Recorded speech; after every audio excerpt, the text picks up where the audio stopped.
നമ്മൾ ധ്യാന ശ്ലോകം മസ്റ്റാണ്. ഭാഗവതത്തിലെ ധ്യാന ശ്ലോകം വേറൊന്നാണ്. എങ്കിലും അവസാനം ഈ 2 ശ്ലോകങ്ങളും മൂകം കരോതി വാചാലം പങ്കും ലംഘയതേഗിരിം യത് കൃപാതമഹം വന്ദേ പരമാനന്ദമാധവം. അതായത് മിണ്ടാൻ പാടില്ലാത്തവനെ ആരാണോ സംസാരശേഷി കൊടുക്കുന്നത്, കേൾക്കാൻ കഴിവില്ലാത്തവൻ ആർക്കാണോ കേൾവിശക്തി കൊടുക്കുന്നത്, ആ മാധവൻ, പരമാനന്ദ മാധവം, ആ ഭഗവാനെ ഞാൻ വന്ദിക്കുന്നു. പിന്നെ രണ്ടാമത്തെ ഗുരുവന്ദനം എന്ന് പറഞ്ഞു കഴിഞ്ഞാൽ നാരായണം നമസ്കൃത്യ നരം ചൈവ നരോത്തമം. അപ്പം ഭഗവാനെ ആര് വിളിക്കുന്നുവോ ആ അങ്ങനെയുള്ള ആളിന് നരം ചൈവ നരോത്തമം. അത് മനുഷ്യരിൽ ഉത്തമരാണ് ഭഗവാന്റെ കാര്യം പറയുന്നവർ. അവരെ നമ്മൾ പ്രണമിക്കണം. അവർ നിസ്സാരവരല്ല. അത് 7ാമത്തെ അധ്യായത്തിൽ പോയി കഴിഞ്ഞാൽ മനസ്സിലാവും. മനുഷ്യജന്മം സുദുർലഭമാണ്. അതിനകത്ത് കുറച്ച് പേര് മാത്രമേ ഭഗവാനെ വിളിക്കാനുള്ള അറിവ് കിട്ടത്തുള്ളൂ. അറിവ് കിട്ടിയാൽ പോലും അതിനകത്ത് കുറച്ച് പേര് മാത്രമേ ഭഗവാനെ വിളിക്കത്തുള്ളൂ. അപ്പൊ അതുകൊണ്ട് അവര് മനുഷ്യരിൽ ഉത്തമന്മാരാണ്. നരം ചൈവ നരോത്തമം. പിന്നെ ദേവിയും സരസ്വതിയും. നമ്മുടെ ഇത് അക്ഷരം ജ്ഞാനം തരുന്നത് സരസ്വതി ദേവിയാണ്. ദേവിയും സരസ്വതിയും വ്യാസം. ഈ ഉപദേശിച്ചതാര് വ്യാസമഹർഷിയാണ്.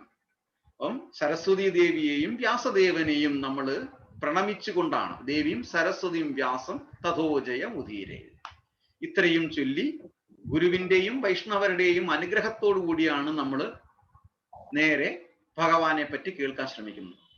അപ്പൊ അവിടെ അനുഗ്രഹത്തിന് ഗുരുത്വത്തിന്റെ സമ്പൂർണത അവിടെ എത്തി. ഇതില്ലാതെ പോകുമ്പോൾ ഗുരുത്വം ഇല്ലാതെ നമ്മൾ കയറിയതുപോലായി. ഗുരുത്വം ഇല്ലെങ്കിൽ എത്ര നമ്മൾ ഉന്നതിയിൽ പോയി കഴിഞ്ഞാലും, അതായത് ചെറിയൊരു ഉദാഹരണം പറയുകയാണെങ്കിൽ, വലിയ മരം, തേനൂറുന്ന മാങ്ങ കാറ്റടിച്ച് കിട്ടുമോ എന്ന് നോക്കിയിട്ട് കാറ്റടി കുറേ നേരം വെയിറ്റ് ചെയ്ത് കാറ്റടിച്ചിട്ട് താഴെ വീഴുന്നില്ല. നമ്മൾ തുവർത്തുമായിട്ട് നിൽക്കുകയാണ്, വരികയാണെങ്കിൽ പിടിക്കാമെന്നുള്ള രീതിയിൽ. കാര്യം അത്ര തേനൂറുന്ന മാമ്പഴമാണ്, മാവിന്റെ ഏറ്റവും മണ്ടയിലാണ്. ശരി, കാറ്റൊന്നും കാണുന്നില്ല, ഇനി കാറ്റടിച്ച് എന്തെങ്കിലും കിട്ടാമെന്ന് പ്രതീക്ഷിക്കുന്നില്ല, നമുക്ക് കയറി പറിക്കാമെന്ന് വിചാരിക്കും. അങ്ങനെ നമ്മൾ കേറും. കേറി മണ്ടയിലെത്തി ഈ കൈ കൊണ്ട് എത്തി ഇങ്ങനെ പിടിക്കാവുന്ന സമയത്ത് അന്നേരം വരെ ഇല്ലാത്ത ഒരു കാറ്റ് വരും, കാറ്റടിക്കും, ഈ പഴം അടിച്ച് താഴെ പോകും, നമ്മുടെ കയ്യിൽ കിട്ടിയില്ല. ഇതുപോലെയാണ് എന്ത് നമ്മൾ നല്ല സംഗതികൾ ചെയ്തു കഴിഞ്ഞാലും അവിടെ ഗുരുവിന്റെ അനുഗ്രഹമില്ല എന്നുണ്ടെങ്കിൽ നമുക്ക് ഉന്നതിയിൽ എത്താൻ പറ്റും. 4 പേര് കാണാൻ നമ്മൾ മാവിന്റെ മരത്തിലെത്തുന്നു, മാവ് കയറ്റക്കാരനാണ്, ഏത് മാവിന്റെ ഉയരത്തിൽ കയറാനും പറ്റും, ഏത് പഴവും വാങ്ങി പഴിക്കാൻ പറ്റും എന്നുള്ള കഴിവുകളെല്ലാം പ്രകീർത്തിക്കും. പക്ഷേ സ്വന്തം കാര്യം വരുമ്പോൾ, ആ ഒരു ലക്ഷ്യത്തിലെത്തുമ്പോൾ, ഈ ലക്ഷ്യസ്ഥാനം എന്താണ്, എന്തിനാണോ ഒബ്ജക്റ്റീവ് എന്താണോ അത് കിട്ടാതെ വരും. അപ്പം ഇത് ഒരു ഗുരുത്വത്തിന്റെ ഒരു ഭാഗമാണ്. എപ്പോഴും നമ്മൾ ആ ഗുരുത്വവും വിചാരിച്ചിട്ട് നമ്മൾ ആ ഭഗവത്ഗീതയിലും ഭാഗവത്തിലേക്ക് പോകുമ്പം അതിനൊരു പരിപൂർണത വരും. ഹരേ കൃഷ്ണ. അപ്പൊ നമ്മൾ ഫസ്റ്റ് ചാപ്റ്റർ കഴിഞ്ഞു. ആ ഫസ്റ്റ് ചാപ്റ്ററിൽ ഭഗവാന്റെ പ്രസക്തി ഒന്നുമില്ല. അതിനകത്ത് ഭഗവാൻ കാര്യമായിട്ടൊന്നും ചെയ്യുന്നില്ല. പിന്നെ എന്താ ചെയ്യുന്നത്? അർജുനൻ ആണ് അവിടെ ചെയ്യുന്നത്. അർജുനന്റെ കുറെ ചോദ്യങ്ങൾ ഇല്ലേ, കുറെ സംശയങ്ങൾ. എന്തൊക്കെ സംശയങ്ങൾ ചെയ്തു അതിനകത്ത്?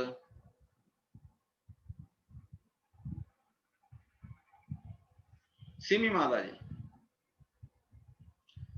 അർജുനന്റെ പ്രധാനപ്പെട്ട സംശയം എന്തായിരുന്നു? ചോദ്യം ചോദിക്കാനേ എനിക്ക് തോന്നിയുള്ളൂ, ഉത്തരം പറയാൻ എനിക്ക് അറിയത്തില്ല. ഞാൻ അങ്ങോട്ട് ചോദിച്ചതാണ്. അർജുനന്റെ പ്രധാനപ്പെട്ട സംശയം എന്താണ്? ബന്ധുമിത്രാദികളെ കൊല്ലാൻ പാടുണ്ടോന്നോ? എന്തുകൊണ്ടാണ് ആ സംശയം പ്രകടിപ്പിച്ചത്?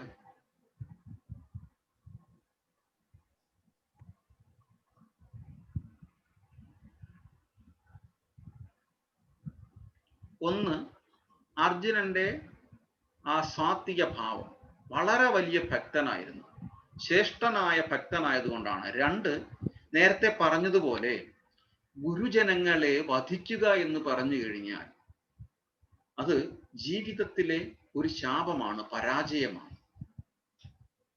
രണ്ട്, ബന്ധുക്കളും സുഹൃത്തുക്കളുമൊക്കെ ഈ യുദ്ധത്തിൽ മരിക്കുമ്പോൾ സ്ത്രീകൾ അനാഥരാകും. ഇല്ലേ? സ്ത്രീകൾ വീട്ടിലിരിക്കുകയാണ്, യുദ്ധം ചെയ്യുന്നത് ആണുങ്ങളാണ്, അല്ലേ? കുറെ ആണുങ്ങൾ മരിക്കുമ്പം സ്ത്രീകൾ അനാഥരാകും. സഹോദരന്മാര് നഷ്ടപ്പെടും, ഭർത്താക്കന്മാര് നഷ്ടപ്പെടും, അല്ലേ? പിതാക്കന്മാര് നഷ്ടപ്പെടും. അങ്ങനെ ആ സ്ത്രീകൾ അനാഥരാകുമ്പോൾ അവരെ ആക്രമിക്കാൻ സാധ്യതയുണ്ട്, കുടുംബ ബന്ധങ്ങൾ തകരാൻ സാധ്യതയുണ്ട്, ആവശ്യമില്ലാത്ത ജനസംഖ്യ ഉണ്ടാകാൻ സാധ്യതയുണ്ട്. ഇപ്പം അത് മാത്രമല്ല, വീണ്ടും പറയുന്നുണ്ട്, ഇവരെല്ലാം ആതതായികളാണ്. ആതതായികൾ എന്ന് പറഞ്ഞു കഴിഞ്ഞാൽ 6 തരമോ 4 തരമോ കുറ്റം ചെയ്യുന്നവരാണ്. എത്ര തരമാണ്? 4 ആണോ 6 ആണോ നമ്മൾ പഠിച്ചത്? വീടിന് കൊള്ള വയ്ക്കുന്നവര്, അന്യന്റെ മുതൽ അപഹരിക്കുന്നവര്, പിന്നെ മ്യൂട്ടാണ്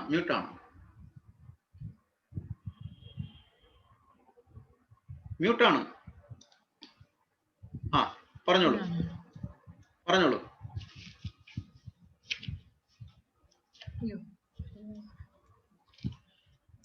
മോഷ്ടിക്കുന്നവര്, മറ്റവരുടെ സമ്പത്ത് കൊള്ളയടിക്കുന്നവര്, അന്യന്റെ ഭാര്യയെ അപഹരിക്കുന്നവര്, ഇവരൊക്കെ ആതതായികളാണ്. ഇവരെ ഭൂമിയിൽ വെച്ചേക്കാനേ പാടില്ല. അതും അറിയാം, അർജുനൻ അറിയാം. എങ്കിലും കൃഷ്ണ, ഇതൊക്കെ എനിക്ക് ചെയ്യാൻ പറ്റുമോ? വേണ്ട, എനിക്ക് രാജ്യവും വേണ്ട, ഒന്നും വേണ്ട, സുഖലോലുപതകൾ ഒന്നും വേണ്ട. അപ്പൊ അങ്ങനെയാണ്. അപ്പം അർജുനന്റെ കുറെ സംശയങ്ങൾ അങ്ങനെ ഭഗവാന്റെ അടുത്ത് മുന്നിൽ പറയുകയാണ്. അതൊരു തരത്തില് അർജുനന്റെ ബലഹീനതയായിട്ടും പറയാം. കാര്യം ആ ബലഹീനത എന്ന് പറഞ്ഞു കഴിഞ്ഞാൽ, നമ്മൾ ഒരാളോട് സെന്റിമെന്റ്സ് തോന്നേണ്ടത് സ്ഥാനത്തായിരിക്കണം, അസ്ഥാനത്താകരുത്. അതുകൊണ്ടാണ് ശാസ്ത്രം പറയുന്നത്, ദാനം ചെയ്യുമ്പം പോലും പാത്രം അറിഞ്ഞു വേണം ദാനം ചെയ്യാൻ എന്ന് പറഞ്ഞത്. ഹരേ കൃഷ്ണ അനന്തമാതായി. പാത്രം അറിഞ്ഞുകൊണ്ട് വേണം, ദേശം, കാലം, സമയം ഇതൊക്കെ നോക്കിയിട്ട് ആർക്കാണ് കൊടുക്കുന്നത് ഇവരെയൊക്കെ നോക്കിയിട്ട് വേണം ദാനം ചെയ്യാൻ. ദാനം വാങ്ങിക്കാനും, അത് എത്ര പാവപ്പെട്ടവനാണെങ്കിലും അതല്ല, ദാനം സ്വീകർത്താവ് അവർക്കും ഒരു യോഗ്യത വേണം. ഉദാഹരണത്തിന്, നമ്മൾ വൃന്ദാവനത്തിൽ പോകുമ്പോൾ നമ്മൾ അവിടെയും ഒരുപാട് യാചകരെ കാണാൻ പറ്റും. പക്ഷേ ആ യാചകനും നമ്മുടെ നാട്ടിലെ തെരുവിൽ കാണുന്ന യാചകനും തമ്മിൽ വ്യത്യാസമുണ്ട്. ഞാൻ നേരത്തെ പറഞ്ഞ പ്രഭുപാദർ പറഞ്ഞ എക്സാമ്പിൾ പോലെ ഇവിടെയാണോ പറഞ്ഞത്? കഴുത്തിൽ ബെൽറ്റ് ഉള്ള നായയും, ഞാൻ അങ്ങനെ പറഞ്ഞിരുന്നു ഇവിടെ ഉദാഹരണം? കഴുത്തിൽ ബെൽറ്റ് ഉള്ള നായയും കഴുത്തിൽ ബെൽറ്റ് ഇല്ലാത്ത നായയും തമ്മിൽ വ്യത്യാസമുണ്ട്. എന്താ വ്യത്യാസം?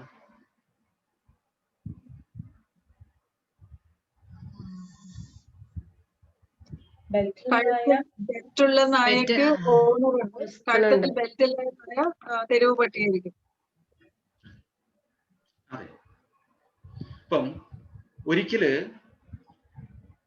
പ്രഭുപാദരടുത്ത് ഒരാൾ ചോദിച്ചിരുന്നു, നിങ്ങളെന്താ ഇങ്ങനെ കഴുത്തിന് ചുറ്റും മാല കെട്ടി നടക്കുന്നത്? എന്താ ഇത്? എന്തിന്റെ ഇതാണ്? കുറച്ചൊക്കെ വൃത്തിയായിട്ട് നടന്നുകൂടെ? അതായത് കഴുത്തിലൊന്നും ഇല്ല, ഇതൊക്കെ ഇതിന്റെയൊക്കെ ആവശ്യമുണ്ടോ എന്ന് ചോദിച്ചു. അതിന് മറുപടിയായിട്ട് പ്രഭുപാദർ ഈ എക്സാമ്പിൾ തന്നെ എടുത്ത് പറയുകയും ചെയ്തു. അപ്പം ഈ എക്സാമ്പിൾ എന്റേതല്ല, പ്രഭുപാദരുടേതാണ്. പക്ഷെ ആ എക്സാമ്പിൾ വളരെ കൃത്യമാണ്. അതായത് ബെൽറ്റുള്ള നായക്കൊരു യജമാനനുണ്ട്. രണ്ടുപേരും തത്വത്തിൽ നായകളാണ്. ബെൽറ്റുള്ള നായക്ക് ഒരു യജമാനനുണ്ട്. അതുകൊണ്ട് ആ നായ സുഖലോലുപതയിലൂടെയാണ് വളരുന്നത്. യഥേഷ്ടം അവൻ ഇഷ്ടപ്പെട്ട ഭക്ഷണം കിട്ടുന്നുണ്ട്, വീട്ടിൽ കയറാനുള്ള സൗകര്യം കിട്ടുന്നുണ്ട്. ഒരുപക്ഷെ വലിയ വീടുകളാണെങ്കിൽ AC പോലും അതിന് കിട്ടുന്നുണ്ട്, ഇല്ലേ?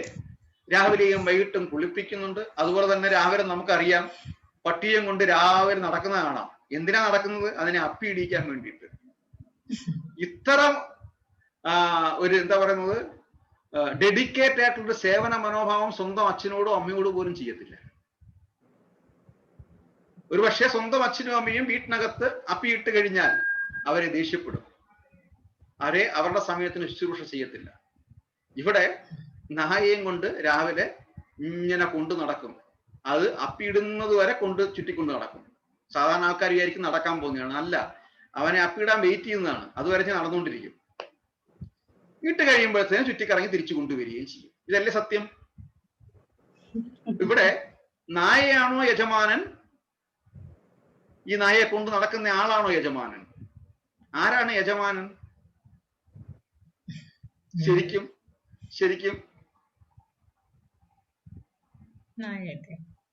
നായയാണ് യജമാനൻ. കാര്യം നായ പറയുന്നതിന്റെ കൂട്ടാണ് നമ്മൾ നടക്കുന്നത്. പക്ഷെ കാണുമ്പോൾ നമ്മൾ നായയെ പിടിച്ചുകൊണ്ട് നടക്കുന്നു. പക്ഷെ നായയുടെ ആവശ്യത്തിനാണ് നമ്മൾ പുറകെ നടക്കുന്നത് എന്ന് പറഞ്ഞതുപോലെ, ഇപ്പം തെരുവ് നായയാണെങ്കിൽ അവനെ ആർക്ക് വേണമെങ്കിലും എന്ത് വേണമെങ്കിലും ചെയ്യാം.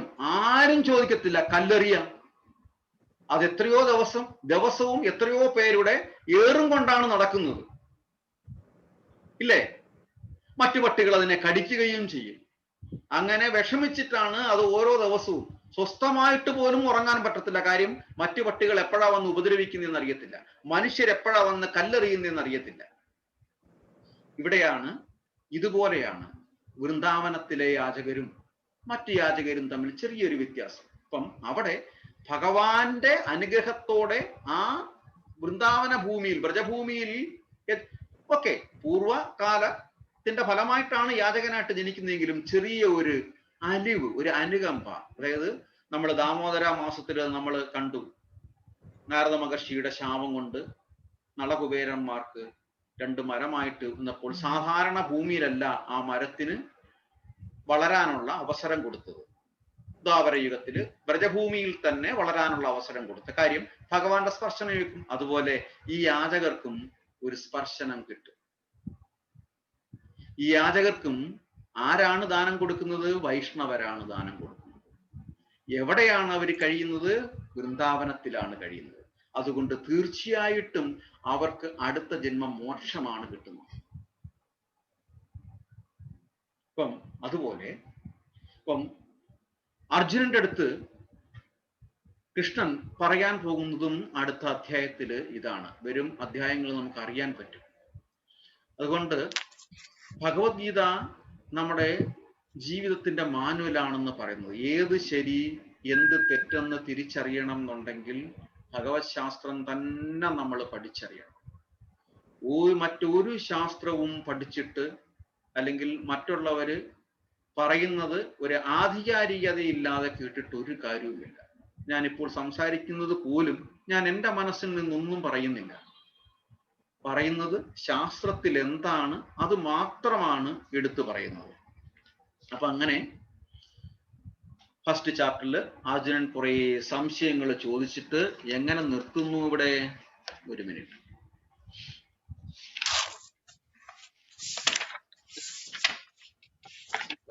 ഇരുഭാഗത്തെയും സൈന്യങ്ങൾ യുദ്ധത്തിന് ഒരുങ്ങി നിൽക്കെ മഹായോദ്ധാവായ അർജുനൻ തന്റെ അടുത്ത ബന്ധുക്കളും ഗുരുക്കന്മാരും സ്നേഹിതന്മാരും 2 സൈന്യങ്ങളിലുമായി യുദ്ധം ചെയ്യുവാനും തങ്ങളുടെ ജീവൻ ബലികഴിക്കുവാനും സന്നദ്ധരായി വർത്തിക്കുന്നത് കൊണ്ട് ദുഃഖത്തിനും അനുകമ്പയ്ക്കും വശംവദനായി അർജുനൻ അധീരനാവുകയും അദ്ദേഹത്തിന്റെ മനസ്സ് പതറുകയും യുദ്ധം ചെയ്യുവാനുള്ള നിശ്ചയം ഉപേക്ഷിക്കുകയും ചെയ്യും. ഇവിടെ അർജുനൻ പേടിച്ചു തൂറിയാണെന്ന് ചില ഭാഷ്യകാരന്മാർ പറയും. പിന്നെ അർജുനൻ എല്ലാം തകർന്ന് അവിടെ കരഞ്ഞ് ദുഃഖിതനായിട്ട് അവിടെ ഇരിപ്പായെന്നും പറയും. അല്ല, അർജുനൻ അനുകമ്പയോടെ നോക്കിയിട്ട് എന്താണ് കൃഷ്ണൻ പറയുന്നത് ഉത്തരം നോക്കി അവിടെ ഇരിക്കുകയാണ്. അപ്പൊ ചിലര് പിന്നെ ഇതിനകത്ത് ഡൈവേർട്ട് ചെയ്ത് കുറച്ച് പോകും. അർജുനൻ ചെയ്തത് ശരിയാണോ അല്ലെങ്കിൽ കൃഷ്ണൻ ചെയ്തത് ശരിയാണോ? അപ്പം കൃഷ്ണന്റെ ധർമ്മത്തെ പറ്റിയൊക്കെ ചോദ്യം ചെയ്യുന്നവരുണ്ട് ഭാഷ്യകാരന്മാർ. ഭഗവത്ഗീതയ്ക്ക് ഭാഷ്യം എഴുതും, പക്ഷെ അവരുടെ വിശദീകരണത്തിൽ താഴെ എഴുതും എങ്ങനെയൊക്കെ ആയിക്കഴിഞ്ഞാലും കൃഷ്ണൻ അവിടെ ഒരു പക്ഷാഭേദം കാണിച്ചു, കൃഷ്ണനും അധർമ്മം കാണിച്ചു എന്ന് പറയും. ഒരിക്കലും. ധർമ്മം സാക്ഷാത് ഭഗവത് പ്രണീതം. ധർമ്മം എന്ന് പറഞ്ഞു കഴിഞ്ഞാൽ അത് ഭഗവാന് വേണ്ടിയിട്ടുള്ളതാണ്, ഭഗവാനെ കുറിച്ചിട്ടുള്ളതാണ്, ഭഗവാൻ തന്നെയാണ്, ഭഗവാനെ സന്തോഷിപ്പിക്കാനുള്ളതാണ്. അപ്പം ഭഗവാന് എന്ത് സന്തോഷമില്ലയോ അവിടെ ധർമ്മമില്ല. ഇതാണ് വ്യത്യാസം. ലാസ്റ്റ് കോംപ്രമൈസിന് എല്ലാവർക്കും അറിയാം, സൂചി കുത്താൻ പോലും ഒരു സ്ഥലം കൊടുക്കില്ല എന്ന് കൃഷ്ണനെ ആട്ടിപ്പായിച്ചു വിട്ടു പറഞ്ഞിട്ട് ഇല്ലേ? ഇല്ലേ? അപ്പൊ ഇതെല്ലാം മറന്നിട്ടാണ് പിന്നീട് ഈ ഭാഷ്യകാരന്മാര് ചോദിക്കുന്നത്, കർണനോട് അങ്ങനെ ചെയ്തില്ലേ? കർണൻ എന്ത് കുറ്റം ചെയ്തു? കർണൻ ചെയ്ത തെറ്റ് ഭഗവാൻ പറഞ്ഞത് കേട്ടില്ല. ഇത്രയേ ഉള്ളൂ. നമ്മുടെ ജീവിതത്തിൽ ശാസ്ത്രപ്രകാരം ജീവിച്ചില്ല എന്നുണ്ടെങ്കിൽ, അർജുനനെക്കാട്ടും വളരെ യോദ്ധാവായിരുന്നു കർണൻ. പക്ഷെ കർണൻ വിജയിച്ചില്ല, കർണന് പരാജയമാണ് സംഭവിക്കുന്നത്. എന്തുകൊണ്ടാണ്? കർണൻ അധർമ്മവും കാണിച്ചു, അതുപോലെ തന്നെ ആദ്യമേ തന്നെ ഭഗവാൻ പറഞ്ഞത് കേട്ടതുമില്ല. ഭഗവാൻ പറഞ്ഞു, കർണ, നീ നിന്റെ സഹോദരനൊപ്പം നിൽക്കണം, അർജുനനോടൊപ്പം നിൽക്കണമെന്ന് പറഞ്ഞു. കർണന് മാത്രമേ അറിയത്തുള്ളൂ, അർജുനന് അറിയത്തില്ല കർണൻ സഹോദരനാണെന്ന്. അത് കർണൻ ഭഗവാനോട് അപേക്ഷിച്ച ഒരു ഇതാണ്. കർണൻ പറഞ്ഞിരുന്നു കൃഷ്ണനോട്, യാതൊരു കാരണവശാലും യുദ്ധം തീരുന്നത് വരെ അർജുനൻ എന്റെ സഹോദരനാണെന്ന് അർജുനൻ അറിയാൻ പാടില്ല എന്നുള്ളത്. അവിടെ കർണൻ ഒരു കാര്യം പറഞ്ഞത്, കൃഷ്ണൻ അത് സമ്മതിക്കുകയും ചെയ്തു. കാര്യം അങ്ങനെ അത് അർജുനന്റെ ക്വാളിറ്റി കണ്ടിട്ടാണ് കർണൻ അത് പറഞ്ഞത്. നോക്കൂ, കർണൻ അറിയാം അർജുനൻ സഹോദരനാണ്, എന്നിട്ട് യുദ്ധം ചെയ്യും. എന്തുകൊണ്ട് അർജുനൻ അറിയരുത് എന്ന് പറഞ്ഞു? അവിടെയാണ് അർജുനന്റെ ശ്രേഷ്ഠത നമ്മൾ മനസ്സിലാക്കേണ്ടത്. അർജുനൻ അറിഞ്ഞു കഴിഞ്ഞാൽ യുദ്ധം ചെയ്യത്തില്ല. ആ ഒരു ശ്രേഷ്ഠത നമ്മൾ മനസ്സിലാക്കണം. അതുകൊണ്ടാണ് അർജുനൻ എല്ലാവരെക്കാട്ടും ടോപ്പ് മോസ്റ്റ് ഉന്നതനായിട്ട് നിൽക്കുന്ന ഒരു ഭക്തനാണ്. അതുകൊണ്ടാണ് ഞാൻ എപ്പോഴും പറയുന്നത്, അറ്റ്ലീസ്റ്റ് നമ്മൾ അർജുനനെങ്കിലും ആകണം എന്നുള്ളത്. എന്നിട്ട് കൃഷ്ണൻ അത് സമ്മതിച്ചു. കൃഷ്ണൻ റിക്വസ്റ്റ് ചെയ്തു, നീ വരൂ, നീ അതുപോലെ തന്നെ കൃഷ്ണൻ കൊടുത്ത സേനയുടെ പേരെന്താണ്? കുരുക്ഷേത്ര യുദ്ധത്തിന് കൗരവർക്ക് കൊടുത്ത സേനയുടെ പേരെന്താണ്?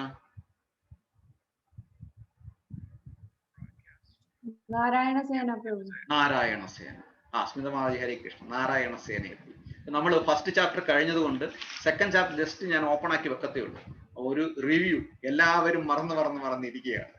അപ്പം ഫസ്റ്റ് ചാപ്റ്റർ എല്ലാവരും ബോറടിക്കും സാധാരണഗതിയിൽ വരുമ്പോൾ, ശരിയല്ലേ? ഭഗവത്ഗീത വായിക്കുമ്പം എല്ലാവർക്കും ബോറാണ് ഫസ്റ്റ് ചാപ്റ്റർ. രണ്ടാമത്തെ ചാപ്റ്ററിലോട്ട് കഴിഞ്ഞാൽ കടിച്ചാ പൊട്ടാത്ത ശ്ലോകങ്ങളും അർത്ഥങ്ങളും ഒക്കെ മനസ്സിലാവത്തില്ല. ഇതെല്ലാം കൂടെ ചുരുട്ടിപ്പിടിച്ച് കബോർഡിനകത്ത് വെക്കും ഭഗവത്ഗീത. എന്റെ വീട്ടിലും ഭഗവത്ഗീത വായിച്ചിട്ട് ഒട്ടും മനസ്സിലാവുന്നില്ലെന്ന് ഇവിടെ ഉള്ളവരുടെ കാര്യമല്ല പറയുന്നത്, അത് തെറ്റിദ്ധരിക്കരുത്. ഞാൻ ഈ നാട്ടിലെ കാര്യങ്ങളൊന്നും അല്ല പറയുന്നത്, ഇല്ലേ? ഞാൻ ഈ പരിസരത്തെ കാര്യങ്ങളൊന്നും അല്ല പറയുന്നത്, ഞാൻ പറയുന്ന അന്യദേശത്തെ കാര്യങ്ങളാണ് എന്ന് പറയുന്നത് പോലെ ഒരുപാട് പേര് എൻ്റെ അടുത്ത് പറഞ്ഞിട്ടുണ്ട്, വീട്ടിൽ ഭഗവത്ഗീത ഇരിപ്പുണ്ട്, ഭഗവത്ഗീത വാങ്ങിച്ചിട്ടുണ്ട്, പക്ഷെ വായിച്ചിട്ടൊട്ടും മനസ്സിലാവുന്നില്ല. അവർക്കെല്ലാം ഭഗവത്ഗീത യഥാരൂപം കൊടുത്തപ്പോൾ ഒന്ന് വായിച്ചു നോക്കാൻ പറഞ്ഞു. അവർക്ക് ഏകദേശമൊക്കെ പിടികിട്ടിയെങ്കിലും മനസ്സിലാവുന്നില്ല. അപ്പൊ സാധാരണഗതിയിൽ ആദ്യം ഭഗവത്ഗീത വായിക്കുന്നിടത്ത് ഞാൻ പറയാറുണ്ട് 7th ചാപ്റ്ററിൽ സ്റ്റാർട്ട് ചെയ്യാവൂ എന്ന് പറയുന്നുണ്ട്. 7ാമത്തെ ചാപ്റ്റർ മൊത്തം വായിച്ചിട്ട് 7, 8, 9, 10 വായിച്ചിട്ട് 1ാമത്തെ ചാപ്റ്ററിലോട്ട് വരാൻ പറഞ്ഞു. സ്വന്തമായിട്ട് വായിക്കുമ്പം എന്തെങ്കിലുമൊക്കെ മനസ്സിലാവണമെന്നുണ്ടെങ്കിൽ അങ്ങനെ പറ്റത്തുള്ളൂ. ഇവിടെ വളരെ എത്ര ശ്ലോകം ഉണ്ടായിരുന്നു 1ാമത്തെ ചാപ്റ്ററിൽ? 46.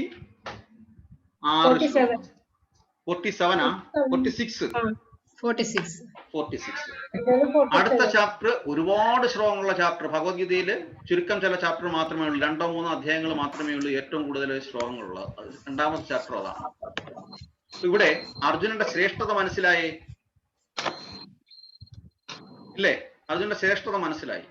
കർണന് 2 സഹോദരന്മാർ. കർണന് ആവശ്യമില്ലാത്ത ഒരു സെന്റിമെന്റ്സ് ഉണ്ട്. അതുപോലെ തന്നെ കർണൻ അധർമ്മം ചെയ്തിട്ടുണ്ട്. ആരെയാ വധിച്ചത്? സ്മിതമാതാജി, അഭിമന്യുവിനെ ഇല്ലേ? അല്ലേ അനിതമാതാജി? അഭിമന്യുവിനെ അഭിമന്യുവിനെ എങ്ങനെയാ വധിച്ചത്? അമ്പെയ്തത് ചക്രവ്യൂഹത്തിൽ വെച്ചിട്ട്. എങ്ങനെ അമ്പെയ്തത്? ഏത് ഡയറക്ഷനിൽ അമ്പെയ്തത്? പുറകിൽ നിന്നുണ്ട്. ഒരാൾ യുദ്ധം ചെയ്യുമ്പോ എങ്ങനെ യുദ്ധം ചെയ്യേണ്ടത്? നേരിട്ട്. പുറകിൽ നിന്ന് യുദ്ധം ചെയ്തപ്പോൾ എന്താ സംഭവിച്ചത്?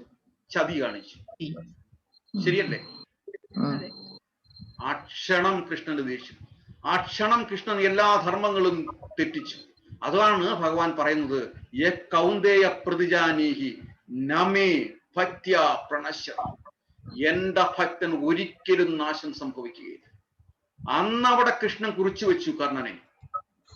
ചെയ്തത് വളരെ തെറ്റാണ്. കർണ, നിന്റെ അവസാനം ഞാൻ കുറിച്ചു കഴിഞ്ഞു എന്ന് കൃഷ്ണൻ പറഞ്ഞു. വളരെ തെറ്റാണ് കാണിച്ചത്. അപ്പം ഇതൊക്കെ വായിച്ചു നോക്കുന്നതും അറിഞ്ഞ ഒരു വ്യക്തിക്ക് പറയാൻ പറ്റുമോ കർണൻ ധർമ്മിഷ്ഠനാണെന്ന്, അർജുനൻ ചെയ്തത് തെറ്റാണെന്ന്, കൃഷ്ണൻ മൊത്തവും കാണിച്ചത് ചതിയാണെന്ന് ചെയ്യാൻ പറ്റുമോ? പറയാൻ പറ്റുമോ? അപ്പം ഇതൊന്നും അറിയാതെ പഠിക്കാതെ വരുന്ന ഭാഷ്യകാരന്മാരാണ് കർണനെ വളരെ വലിയ ഹീറോയായിട്ട് കാണിക്കുന്നത്, മറ്റ് പല സംഗതികളിലൂടെയും പോകുന്നു. ഇതാണ് മൊത്തത്തിൽ വായിച്ചു കഴിയുമ്പോൾ, മനസ്സിലാക്കി കഴിയുമ്പോൾ മാത്രമേ ഭഗവാൻ കാണിച്ച ധർമ്മം മനസ്സിലാവുകയുള്ളൂ. ഇപ്പം ഒന്നാമത്തെ ചാപ്റ്ററിൽ ഇങ്ങനെയാണ് കാര്യങ്ങൾ പോയിട്ട് അർജുനൻ വളരെ അനുകമ്പയോടെ ഓപ്പോസിറ്റ് സൈന്യത്തിൽ ഇരിക്കുന്നവരെ കണ്ടിട്ട് വളരെ അനുകമ്പയോടെ, ദയയോടെ, കാര്യം അവരോടുള്ള സ്നേഹം മാത്രമല്ല, സ്ത്രീകള് അബലരാണ്, അവര് അനാഥരാകും, ആർക്കും എന്ത് വേണമെങ്കിലും ചെയ്യാം, കുലത്തിൽ പിറന്ന സ്ത്രീകളാണ്, അവര് ദുഷിച്ചു പോകും. കൃഷ്ണ, അതിന് ഞാനൊരു കാരണക്കാരനാകണം. സ്ത്രീക്ക് വലിയൊരു മഹത്വമാണ് അവിടെ കൊടുത്തിരിക്കുന്നത്. അപ്പം നമ്മുടെ ശാസ്ത്രം സ്ത്രീക്ക് അത്രയേറെ ശ്രേഷ്ഠത കൊടുത്തിട്ടുണ്ട്. ഏത് സാഹചര്യത്തിലും സ്ത്രീകളെ സംരക്ഷിക്കേണ്ടതിന്റെ കടമ കൂടി അവിടെ കൊടുക്കുന്നു. അതുകൊണ്ടാണ് സഹോദരി എന്നതിലുപരി സ്ത്രീ മാതാവിന്റെ പരിവേഷം അവിടെ കൊടുക്കുന്നത്. ഭാരതം എന്റെ രാജ്യമാണ്, എല്ലാവരും എന്റെ സഹോദരി സഹോദരന്മാരാണ്. കേൾക്കാൻ നമ്മളെ ഇമ്പമുള്ള വാക്ക്. പക്ഷേ അങ്ങനെ സഹോദരി എന്ന് പറയുന്നതും അമ്മ എന്ന് പറയുന്നതും തമ്മിൽ വ്യത്യാസമുണ്ട് വാക്കുകൾ. ശരിയല്ലേ? അമ്മ എന്ന് പറയുമ്പം ഒരു മഹത്വം അവിടെ കൊടുക്കുന്നുണ്ട്. ആ സ്ത്രീത്വത്തെ നമ്മൾ മാനിക്കുന്നു, ബഹുമാനിക്കുന്നു. അപ്പം സഹോദരി എന്ന സ്ഥാനത്തേക്കാൾ ഉപരി മാതാവ് എന്ന് പറയുമ്പോൾ, അമ്മ എന്ന് പറയുമ്പോൾ ആ ഒരു മഹത്വം അവിടെ കൊടുക്കുന്നു. അവിടെയാണ് നമ്മൾ അമ്മ എന്ന് എല്ലാവരെയും വിളിക്കും. ഇപ്പം തമിഴ്നാട്ടിൽ പോയി കഴിഞ്ഞാൽ ഇപ്പൊ എല്ലാവരും ഭാര്യമാരെ പോലും എന്താ അമ്മ എന്ന് ചോദിക്കും. കാര്യം ആ ഒരു പൊളൈറ്റ്നെസ്, ആ ഒരു റെസ്പെക്ട്ഫുൾ തമിഴ് ലാംഗ്വേജിനുണ്ട്, പക്ഷെ മലയാളം ലാംഗ്വേജിന് ഒരിക്കലുമില്ല.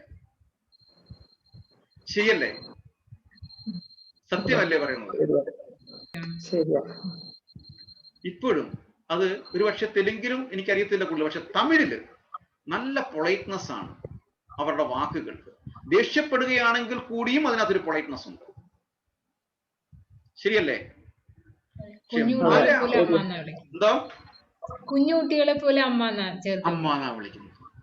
പക്ഷേ മലയാളത്തിൽ വരുമ്പം നമ്മൾ വീമ്പളക്കും. ഏറ്റവും വലിയ ലാംഗ്വേജ് ആണ് മലയാളം. ശരിയാണ്, സംസ്കൃതത്തിൽ നിന്നൊക്കെ ഒറിജിനേറ്റ് ചെയ്തതാണ്. പക്ഷേ എല്ലാ തെറികളും ആ മലയാളം, എല്ലാ സഭ്യത വിട്ടുമാണ് ആ മലയാളത്തിന്റെ ശബ്ദങ്ങൾ. ഇതാണ് വ്യത്യാസം. ഇവിടെ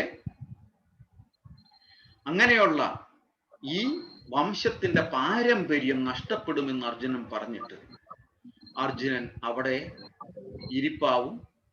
അവിടെ രണ്ടാമത്തെ ചാപ്റ്റർ സ്റ്റാർട്ട് ചെയ്യുമ്പോൾ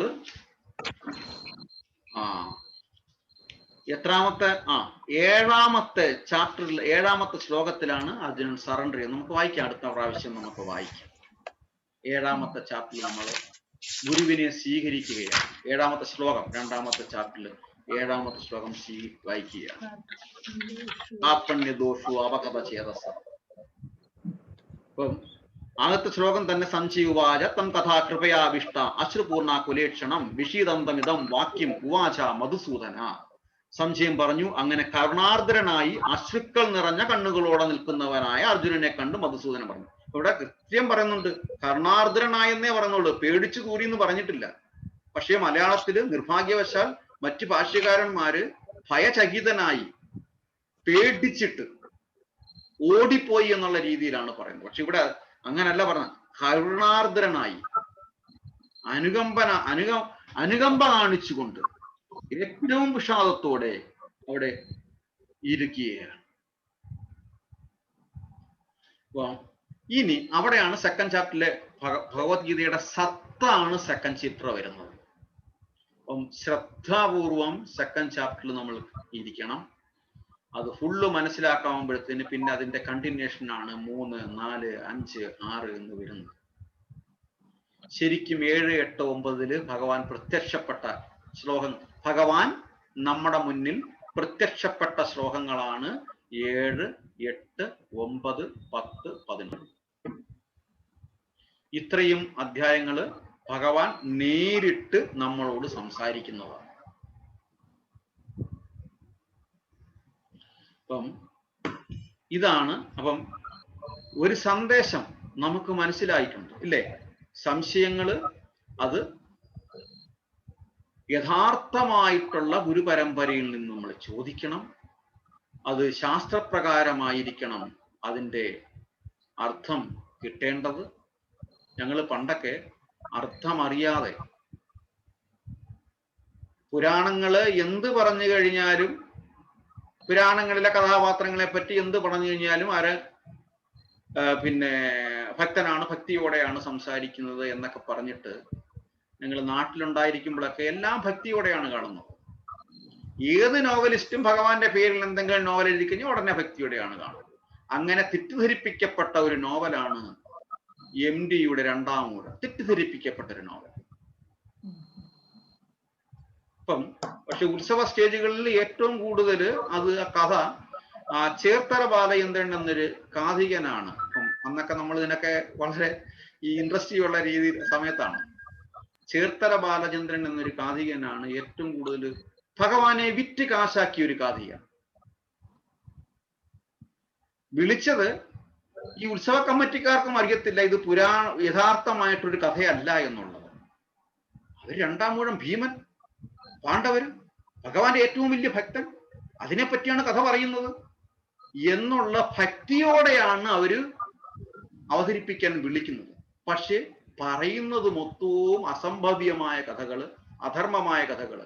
ഞാൻ ഉൾപ്പെടെയുള്ളവർ അതെനിക്ക് അറിയത്തില്ല. അതുകൊണ്ട് ഭക്തിയോടെ ചന്ദനവും തൊട്ട് ഇങ്ങനെ ചെന്നിട്ട് വിളിച്ച് ഭക്തിയോടെ കാണും. അപ്പം ആ ഭക്തിയോടെയുള്ള കഥയായതുകൊണ്ട് അദ്ദേഹത്തെയും ഭക്തിയോടെയാണ് കാണുന്നത്. ഇതാണ് വ്യത്യാസം. കാര്യം ഭഗവത്ഗീത പഠിച്ചിട്ടില്ലായിരുന്നു അന്ന്, ശാസ്ത്രം പഠിച്ചിട്ടില്ലായിരുന്നു. ഇന്നത് പറയുമ്പോൾ നമ്മൾ ഉപദേശിക്കും, യാതൊരു കാരണവശാലും ആ കഥ അവതരിപ്പിക്കാൻ വിളിക്കരുത് എന്ന് പറയും. ഇതേപോലെയാണ്. അപ്പം നമ്മൾ ശാസ്ത്രം കൃത്യമായിട്ട് പഠിച്ചെങ്കിൽ മാത്രമേ ഭഗവാനെ അറിയാൻ പറ്റത്തുള്ളൂ. അപ്പം യഥാർത്ഥമായ ഒരു ഗുരുവിനെ സമീപിച്ച് യഥാർത്ഥമായ രീതിയിലുള്ള ഭഗവത്ഗീത വായിക്കണം. അപ്പം പറയുന്നത് കൊണ്ട് എന്നോട് തെറ്റിദ്ധരിക്കരുത്. എന്തെങ്കിലും ആക്ഷേപങ്ങൾ ഉണ്ടെങ്കിൽ തീർച്ചയായിട്ടും ഇവിടെ തന്നെ ചോദിക്കുകയും അതല്ല മെസ്സേജ് വഴി ചോദിക്കുകയും ചെയ്യാം. അതുപോലെ തന്നെ ഭഗവത്ഗീതയിൽ വളരെയധികം തെറ്റിദ്ധരിപ്പിക്കപ്പെട്ട ഭാഷ്യകാരനാണ്. ഇവിടൊക്കെ നമുക്ക് അറിയാൻ പറ്റുന്നത്, ഒരു പക്ഷെ എല്ലാവർക്കും അറിയായിരിക്കും, വേദങ്ങളുടെ ക്ലാസ്സുമായി നടക്കുന്ന ഒരാൾ. അദ്ദേഹത്തിന്റെ പേര് BR രാജേഷ്. BR രാജേഷ് എന്നാണോ സ്വന്തം? ദെൻ രാജേഷാണ്. വായിച്ചു കഴിഞ്ഞാൽ സങ്കടം വന്നു പോകും അദ്ദേഹത്തിന്റെ പരിഭാഷയൊക്കെ വായിച്ചു കഴിഞ്ഞാൽ. രാജേഷ് നാദാപുരം വേറൊന്ന്, അത് ഈ പ്രസംഗമായിട്ട് നടക്കുന്നവരാണ്. അല്ല, വേറെ രാജേഷ് ഉണ്ട്, സംതിങ് ഇവിടൊക്കെ വന്നിട്ടുണ്ട്. വേദ ക്ലാസ് എന്നൊക്കെ പറഞ്ഞുകൊണ്ട് നടക്കുന്നുണ്ട്. കാണുന്നവർക്കെല്ലാം ഏറ്റവും വലിയ സംഭവമാണ് പൂണൂരിടുന്നുണ്ട്. കാണുന്നവർക്കെല്ലാം പൂണൂരിട്ട് ഇട്ടുകൊടുത്ത് നടക്കുന്നുണ്ട്. അതാണ് ഏറ്റവും വലിയ ശ്രേഷ്ഠത എന്നും പറഞ്ഞിട്ട് ചെയ്യുന്നുണ്ട്. അപ്പം ഇതൊക്കെ ഞാൻ പറയുന്നത് അർത്ഥമറിയാതെ നമ്മൾ ഓരോരുത്തരുടെ പുറകെ പോയി കഴിഞ്ഞാൽ നമ്മുടെ ഉള്ള ഭക്തി കൂടി ഇല്ലാതാവും. എന്ത് ചെയ്യണം ഏത് ചെയ്യണ്ട എന്നുള്ള ഒരു കൺഫ്യൂസ്ഡ് മൈൻഡ് നമ്മൾ എത്തും. ഇതാണോ വേണ്ടത്, എന്താണ് ചെയ്യേണ്ടത്, ഒന്നും നമുക്ക് അറിയാൻ പറ്റത്തില്ല. ഓക്കെ, അത് അവിടെ നിൽക്കട്ടെ. അപ്പം ഞാൻ ജസ്റ്റ് പറഞ്ഞതേ ഉള്ളൂ. ആർക്കെങ്കിലും എന്തെങ്കിലും എതിരഭിപ്രായം ഉണ്ടെങ്കിൽ തീർച്ചയായും സംശയങ്ങൾ ചോദിക്കാം, അല്ലെങ്കിൽ ആക്ഷേപങ്ങൾ ഉന്നയിക്കാം. കുഴപ്പമില്ല, ഞാൻ ആരെയും ഡിഗ്രേഡ് ചെയ്യാൻ പറഞ്ഞതല്ല. എന്തെങ്കിലും ഉണ്ടെങ്കിൽ ക്ഷമിക്കണം. കാര്യം വായിച്ചു കഴിഞ്ഞതിന് ശേഷം ഉണ്ട ഒരു റിയാലിറ്റി പറഞ്ഞതേ ഉള്ളൂ. പിന്നീട് 2-ാമത്തെ അധ്യായത്തിലോട്ട് നമ്മൾ പോകുന്നു. 7-ാമത്തെ ശ്ലോകം മുതൽ നമുക്ക് വരും. അതിനു മുമ്പായിട്ട് കാർത്യായനി മാസം ആരംഭിച്ചു, അറിയാമോ? അതിനെക്കുറിച്ച് വിശദമായിട്ട് അടുത്ത ക്ലാസ്സിൽ ഒരു 10 to 15 മിനിറ്റ് സ്മിത മാതാജി പറയും. അല്ലേ മാതാജി? ഹരേ കൃഷ്ണ. ഹരേ കൃഷ്ണ. ഓക്കെ. ഇപ്പം കാർത്യായനി വ്രതം എന്തിനുള്ളതാണെന്ന് അറിയാമോ? ഡിസംബർ 1 മുതൽ ഡിസംബർ 30 വരെയാണ്. ഈ ഒരു മാസമാണ് കാർത്യായനി വ്രതം. കാർത്യായനി ആരാണ്?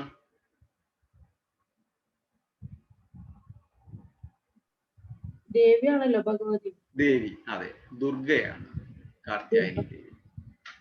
ദുർഗാദേവിയാണ്. ഭഗവാന്റെ യോഗമായ ശക്തിയാണ് ദുർഗാദേവി. എങ്ങനെയാണ് ദുർഗാദേവിയുടെ പ്രത്യക്ഷപ്പെട്ടത്?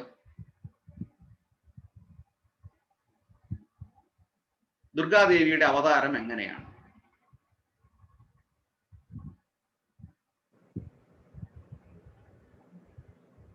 അനിത മാതാജി, എന്തെങ്കിലും ഓർമ്മയുണ്ടോ?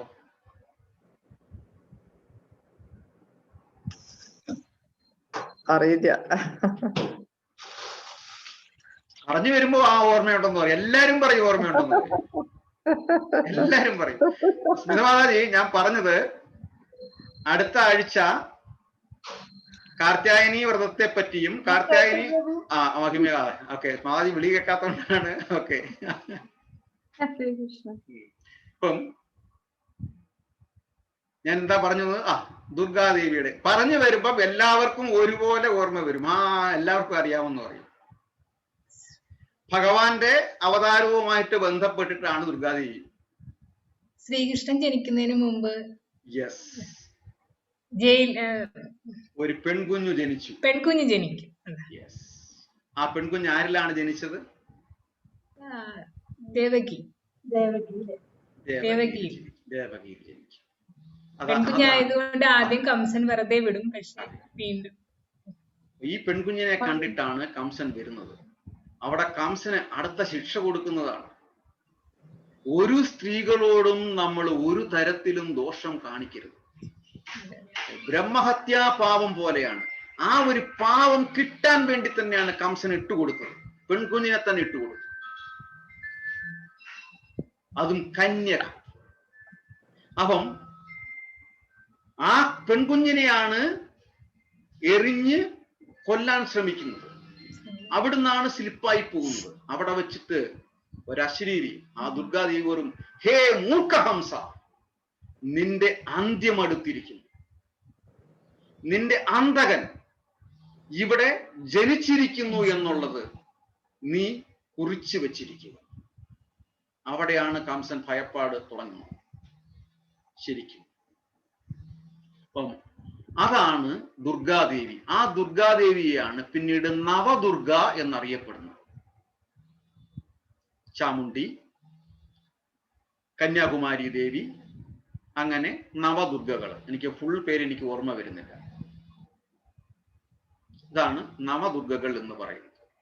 അപ്പം ആ യോഗമായ ശക്തി നോക്കി വെച്ചാൽ, ആ യോഗമായ ശക്തി, ആ യോഗമായയുടെ മാസമാണ് ഈ കാർത്യായനി മാസം, കാർത്തിക മാസം എന്ന് പറയുമ്പോൾ. നമ്മൾ ഏകം ശാസ്ത്രം ചെല്ലുമ്പം, ഫുള്ള് ചെല്ലുമ്പം അതിന്റെ ഏറ്റവും അവസാനത്തെ 2 വരി എന്താണ് സിമി മാതാജി പറയുന്നത്?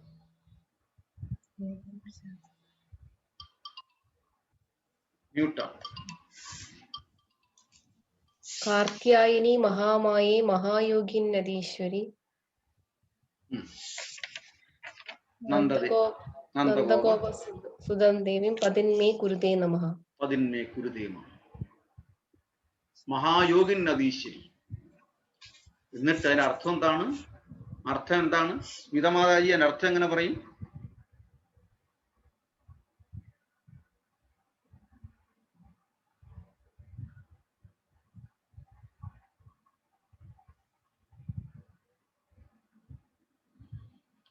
സ്മിതമാതാജി മ്യൂട്ടാണ്. ഭഗവാനെ പതിയായിട്ട് കിട്ടാൻ വേണ്ടിയിട്ട് അവര് ഭഗവാനെ കാർത്യായനി ദേവിയെ പ്രാർത്ഥിക്കുന്നു. അതെ, ഭഗവാനെ ഭർത്താവായി കിട്ടണം. രുക്മിണി ദേവി അങ്ങനെ പ്രാർത്ഥിച്ചിട്ടാണ് ഭഗവാനെ ഭർത്താവായി കിട്ടിയത്. അപ്പം ഇവിടെ ഈ കാർത്യായനി വ്രതം വിവാഹപ്രായമായും എത്തിയ ഏത് കുമാരിമാർ ആ കാർത്യായനി വ്രതം അനുഷ്ഠിക്കുന്നുവോ, ഹരേ കൃഷ്ണ മഹാമന്ത്രം ചൊല്ലുന്നുവോ, ഈ ശ്ലോകം ചൊല്ലുന്നുവോ, ഭാഗവതത്തിൽ ദശമസ്കന്ധത്തിലാണ് കുറെ ശ്ലോകങ്ങളുള്ളത്. എന്തായാലും അടുത്ത ആഴ്ച അതിന്റെ സമ്മറി സ്മിതമാതാജി പറയും. അപ്പം അത് വായിക്കുന്നുവോ അവർക്ക് നല്ല ഇപ്പം ഭഗവാനെ നാഥനായിട്ട് വരുമെന്ന് പറഞ്ഞു കഴിഞ്ഞാൽ ഭഗവാന്റെ ഉത്തമ ഭക്തനെ, നല്ലൊരാളെ ഭർത്താവായി ഉടനെ കിട്ടും. വിവാഹം കഴിഞ്ഞവർക്ക് ഭഗവാനെ ഗൃഹനാഥനായിട്ട് കിട്ടും, നാഥനായിട്ട് കിട്ടും. അതായത് ഭഗവാന്റെ റെപ്രസെന്റ് ആയിരിക്കും ആ നാഥൻ. ആ നാഥന്റെ മനസ്സ് കൺവേർട്ടാവും. നമ്മുടെ പ്രത്യക്ഷത്തിലുള്ള ഭർത്താവ് അവരെ കൺവേർട്ട് ആക്കി എടുക്കാൻ പറ്റും, ഭഗവാന്റെ റെപ്രസെന്റേറ്റീവ് ആക്കി എടുക്കാൻ പറ്റും. ശരി, നല്ല ചോദ്യമാണ് ചോദിച്ചത്. അതുപോലെ ആണുങ്ങളും ഇത് തന്നെയല്ലേ പ്രാർത്ഥിക്കുന്നത്? കാർത്യായനി മഹാമായേ, അത് നല്ലൊരു നാഥനായിട്ട് വരണം. ആക്ച്വലി തത്വത്തിൽ എന്തുകൊണ്ടാണ് ആണുങ്ങളും ജപിക്കുന്നത് ഇത് പറയുന്നതെന്ന് പറഞ്ഞു കഴിഞ്ഞാല് പുരുഷഭാവം അടുത്ത തലമുറയ്ക്ക് വേണ്ടിയിട്ട് മാത്രമേ ഉള്ളൂ. ആക്ച്വലി ബേസിക്കലി സ്ത്രൈണഭാവമാണ് എല്ലാ പുരുഷന്മാർക്കും. അടുത്ത തലമുറയ്ക്ക് വേണ്ടിയിട്ട് മാത്രമാണ് പുരുഷഭാവമുള്ളത്. പുരുഷൻ ഒന്നേയുള്ളൂ ഭൂമിയിൽ, അത് ഭഗവാൻ മാത്രമേ ഉള്ളൂ. ബാക്കി എല്ലാവരും സ്ത്രൈണതയിലാണ്, സ്ത്രൈണഭാവത്തിലാണ്. ഈ സ്ത്രൈണത ഉണ്ടായത് കൊണ്ടാണ് ആ ഒരു അട്രാക്ഷൻ മറ്റ് ഫീമെയിലുമായിട്ടും ഉണ്ടാകുന്നത്. അപ്പം ഇവിടെ അപ്പൊ ആണുങ്ങളും പ്രാർത്ഥിക്കുന്നു, അങ്ങ് എൻ്റെ നാഥനാവണം. അതായത് അങ്ങ് എന്നെ ഡയറക്റ്റ് ചെയ്യണം, അങ്ങ് എന്നെ ഗൈഡ് ചെയ്യണം, അങ്ങയുടെ ഡയറക്ഷനിൽ വേണം എനിക്ക് മുന്നോട്ട് പോകാൻ. അപ്പം ഗൃഹത്തിന്റെ യഥാർത്ഥത്തിൽ നാഥൻ എന്ന് പറഞ്ഞു കഴിഞ്ഞാൽ ഭഗവാനാണ്. അതുകൊണ്ടാണ് നമ്മൾ പറഞ്ഞത് ഓരോ വീടും ക്ഷേത്രമായിരിക്കണം, ഓരോ വീട്ടിലും ക്ഷേത്രം ഉണ്ടായിരിക്കണം. ഭഗവാനെ നമ്മൾ നാഥനായി പ്രതിഷ്ഠിക്കണം. എൻ്റെ ഗൃഹനാഥൻ ആക്ച്വലി ഭഗവാനാണ്. ആ ഭഗവാന്റെ ഡയറക്ഷനിലാണ് നമ്മൾ ഈ കാണുന്ന നമ്മുടെ ഭർത്താവ് അല്ലെങ്കിൽ എൻ്റെ അച്ഛൻ മൂവ് ചെയ്യേണ്ടത്, കാര്യങ്ങൾ നോക്കി കാണേണ്ടത്. അപ്പൊ ശരിക്കുമുള്ളൊരു ഗൃഹനാഥൻ ഭഗവാനെ സേവിക്കണം. രാവിലെ എഴുന്നേൽക്കുക, മംഗളാരതികൾ ചെയ്യുക, വിളക്ക് കൊളുത്തുക, തൊഴുക, ഇതൊക്കെ ഗൃഹനാഥൻ ചെയ്യേണ്ടതാണ്. ഈ ഗൃഹനാഥൻ ചെയ്യുന്നതിന് വേണ്ടിയിട്ടുള്ള സഹായങ്ങൾ മാത്രമാണ് ആക്ച്വലി സ്ത്രീ ചെയ്യേണ്ടത്. വിളക്കിളക്ക് ഒരുക്കി റെഡിയാക്കി വെച്ചു കൊടുക്കുക, അല്ലെങ്കിൽ ഭഗവാൻ നിവേദിക്കാനുള്ള ഭക്ഷണം ഉണ്ടാക്കി വെക്കുക, ഇതൊക്കെ. ഇങ്ങനെ വരുമ്പോഴാണ് നല്ല ഒരു ഐഡിയൽ ഫാമിലി ലൈഫ് ഉണ്ടാകുന്നത്. അപ്പം കുടുംബനാഥന്റെ കോൺസെൻട്രേഷൻ മൊത്തം ഭഗവാനെ സേവിക്കുന്നതാണ്. അപ്പൊ രാവിലെ ജോലി കഴിഞ്ഞ് പോകുമ്പോൾ തിരിച്ചു വരുന്ന പലരും ലേറ്റാവും തിരിച്ചു വരാൻ. നമ്മുടെ നാട്ടിൽ ഇവിടൊക്കെ അങ്ങനെയില്ല. നമ്മുടെ ജീവിതവും നമ്മുടെ കൾച്ചറുമായിട്ട് പോകുന്നെങ്കിലും കുറച്ചു പേരെങ്കിലും ക്ലബ്ബുകളിൽ പോയിട്ട് വരുന്നവരുണ്ട്, ഭാര്യയെ മറന്നിട്ട്. ശരിയല്ലേ? അറിയില്ല. എന്തോ ഇവിടെയാണോ പറഞ്ഞത്? ആ ഓക്കെ. ഓ അല്ലെങ്കിൽ ഇവിടുത്തെ ഹോട്ടലുകളൊന്നും ഓടത്തില്ലല്ലോ. അപ്പം ഭാര്യയെ മറന്നിട്ട് വരുന്നവരുണ്ട്.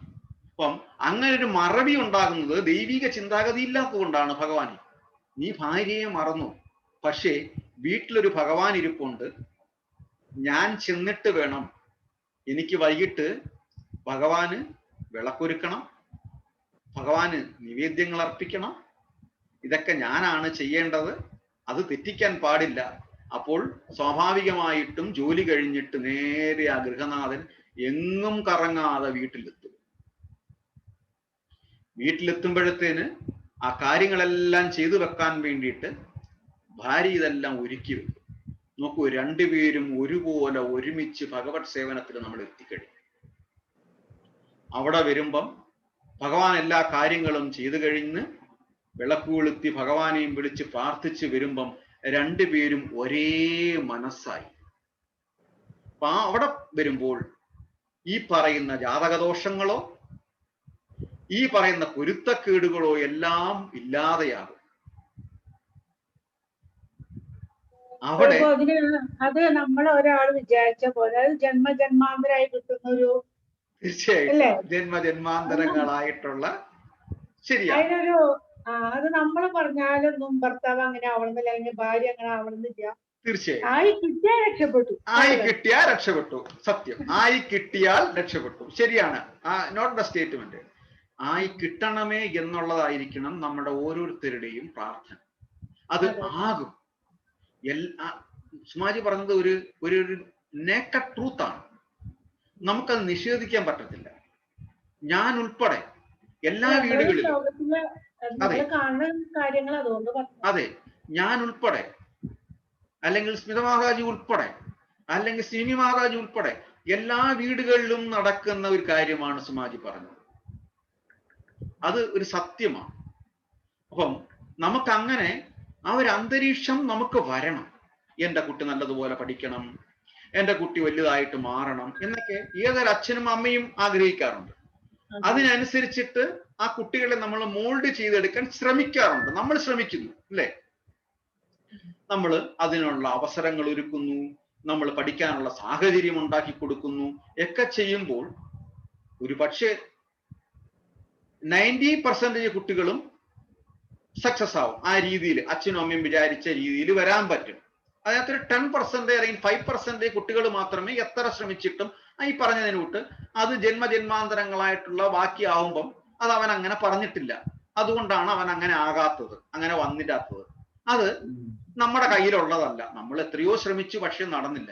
കാര്യം അത് അവന്റെ സമയം അങ്ങനെയായിരിക്കും, അവന്റെ കാലം അങ്ങനെയായിരിക്കും എന്ന് നമ്മൾ ചിന്തിച്ച് നമ്മൾ അങ്ങ് വിടും, ഇല്ലേ? അത് സത്യവുമാണ്. പക്ഷെ എന്ന് കരുതി നമ്മൾ ശ്രമിക്കാതിരുന്നില്ല. അതുപോലെ നമ്മള് ഹരേ കൃഷ്ണ മഹാമന്ത്രം നമ്മൾ ദിവസവും നമ്മൾ ഡെഡിക്കേറ്റ് ആയിട്ട് ജപിച്ചു കൊണ്ടിരുന്നു കഴിഞ്ഞാൽ തീർച്ചയായിട്ടും മാറ്റങ്ങൾ ഭാവിയിൽ ഉണ്ടാകും. ഇത് ഞാൻ പറയുന്ന ഒരു ഉറപ്പാണ് എഴുതി വെച്ചത്. ഹരേ കൃഷ്ണ. ഞാൻ ഇത്രയും നേരം കുറെ സംസാരിച്ചു. ഒരു കീർത്തനാവാം ആരെങ്കിലും ഉണ്ടോ? സ്നേഹയുണ്ടോ അവിടെ? ഇല്ല. കമലു ഉണ്ടോ അവിടെ? എന്നാൽ കീർത്തനം ചെയ്തോളൂ. മീരാജ് ഒരു കീർത്തനം ചെയ്യും. നമുക്ക് നേരെ സ്മിതമാത എടുത്തു. സ്മിതമാതയ്ക്കാണ് അടുത്ത കാര്യങ്ങൾ എന്തെങ്കിലും ഉള്ളത് പറയാനുള്ളത്. പറയുന്നതിന് മുമ്പിട്ട് ഒരു കീർത്തനം ചെയ്തിട്ട് പറഞ്ഞോളൂ. ഹരേ കൃഷ്ണ. ഞാൻ ടാസ്ക് തന്നു കഴിഞ്ഞു. ഞാൻ അല്ലെങ്കിൽ പിന്നെ വലിച്ചു നീട്ടി സംസാരിക്കുന്നത് പോലെ തോന്നും. പ്രഭു, ഞാൻ പ്രഭുവിന്റെ പോലെ എന്താ പറയാ എക്സോൾട്ടഡ് ഡിവോട്ടി അല്ല. എനിക്ക് നേരത്തെ പറഞ്ഞാലേ പ്രിപ്പയർ ചെയ്യാൻ പറ്റുള്ളൂ. ഞാനൊരു ലേസിയാണെന്ന് എല്ലാവർക്കും അറിയാം. അത് സ്മിതമാതയ്ക്കും അറിയാം, സിനിമാതയ്ക്കും അറിയാം ഞാനൊരു ലേസിയാണ്. ഞാൻ അത്ര ഹാർഡ് വർക്ക് ചെയ്യുന്ന ഒരാളൊന്നും അല്ല. ഞാൻ ആ സമയത്ത് വന്ന് എന്തെങ്കിലും പറയുന്നതല്ലാതെ ഒന്നും ഞാൻ പ്രിപ്പയർഡ് അല്ല. സത്യമായിട്ടും പറയുകയാണ്. ഒരു രീതിയിലും പ്രിപ്പയർ ആയിട്ടല്ല ഞാൻ വരുന്നത്. എന്താ പറയാ, ഗുരുവിന്റെ മേഴ്സി കൊണ്ട് ഓട്ടോമാറ്റിക്കലി വരും, പക്ഷെ നമുക്ക് അങ്ങനെ വരില്ല. അതൊരു പക്ഷെ ശരിയായിരിക്കും. ഞാൻ ഒരു കഴിവുള്ളവനല്ല, എനിക്കൊന്നും പറയാൻ അറിയത്തില്ല. ഭഗവാൻ അനുഗ്രഹം, ഗുരുവിന്റെ അനുഗ്രഹം കൊണ്ട് മാത്രമേ ഞാൻ എന്തെങ്കിലും പറയാൻ പറ്റുന്നുണ്ടെങ്കിൽ പറയാനുള്ളൂ. അപ്പം എന്തായാലും ഒരു കീർത്തനം ചെയ്തിട്ട് ഇതിനെപ്പറ്റി കണ്ടിന്യൂഷൻ ആയിട്ട് നമ്മൾ സെക്കൻഡ് ചാപ്റ്ററിൽ നമ്മൾ ഒരു ശ്ലോകം നമുക്ക് ജസ്റ്റ് വായിക്കാൻ നമുക്ക് കൺക്ലൂഡ് ചെയ്യാം അല്ലേ? അതെ. ഹരേ കൃഷ്ണ. അനിത മാതാജി എന്തുണ്ട് പറയാൻ? അനിത മാതാജിയുടെ അടുത്ത് ഞാൻ പറഞ്ഞിരുന്നു ഇല്ലേ, ഹരീഷ് ജി മാതാജിയുടെ ഇല്ലേ ബ്രദർ, മകള് ജോലി നഷ്ടപ്പെട്ട് ഇവിടുന്ന് പോയി. ഒരുപാട് പ്രയാസം ഉണ്ടായിരുന്നു. പക്ഷെ അവർക്ക് അതിലേറെ പ്രയാസം മകളുടെ കല്യാണം ഇതുവരെ നടക്കുന്നില്ലല്ലോ എന്നായിരുന്നു. ശരിയായിരുന്നു, ഞാൻ പറഞ്ഞിരുന്നു. തീർച്ചയായിട്ടും ഈ ദാമോദരാരതി കഴിഞ്ഞിട്ട്, കഴിഞ്ഞ ദാമോദരാരതി കഴിഞ്ഞിട്ട് ഉടനെ ഉണ്ടാകും. യാതൊരു തരത്തിലും വിഷമിക്കേണ്ട എന്ന് പറഞ്ഞിരുന്നില്ലേ? ശരിയാ, പറഞ്ഞിരുന്നു. അതുമായി നടത്തിയിട്ട് നന്നായി ഭംഗിയായിട്ട് നടക്കുകയും ചെയ്തു. മാതാജിയുടെ സ്ഥലം കോഴിക്കോടല്ലേ? അതെ അതെ, കോഴിക്കോട്. നടക്കും. ഇത് ഞാൻ പറയുന്ന ഉറപ്പല്ല, ഭഗവാൻ പറയുന്ന ഉറപ്പാണ്. അത് നടക്കും, നടന്നേ തീരും. കൗന്ദേയ പ്രതിജാനീഹി ന മേ ഭക്ത്യ പ്രണശതി കുറിച്ചു വെച്ചു. പക്ഷെ നമുക്ക് അകങ്കളമായ അചഞ്ചലമായ ഒരു വിശ്വാസം ഭഗവാനിൽ ഉണ്ടാകണം. സ്മിതവാദി, ഹരേ കൃഷ്ണ.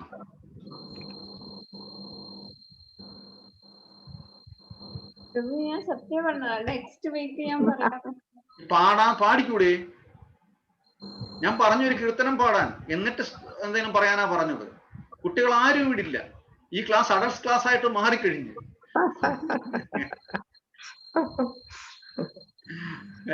നീരാജിയുടെ എന്താ പറയാ, സിമി മാതാജിയൊക്കെ കാണുന്ന തന്നെ റയറാണ്. സിമി മാതാജിയെ പിടിച്ച് പാടിക്കൂ ആദ്യം. പാടിക്കോളൂ. ഇന്ന് ദർശൻ തന്നെ അനുഗ്രഹിച്ചിരിക്കുകയാണ്. ഒരു കീർത്തൻ കൂടെ പാടാൻ പറയൂ. അതെ, ചന്തു ഇല്ലേ സുമാരി അവിടെ? ഇല്ല, പുറത്തു പോയിക്കാ.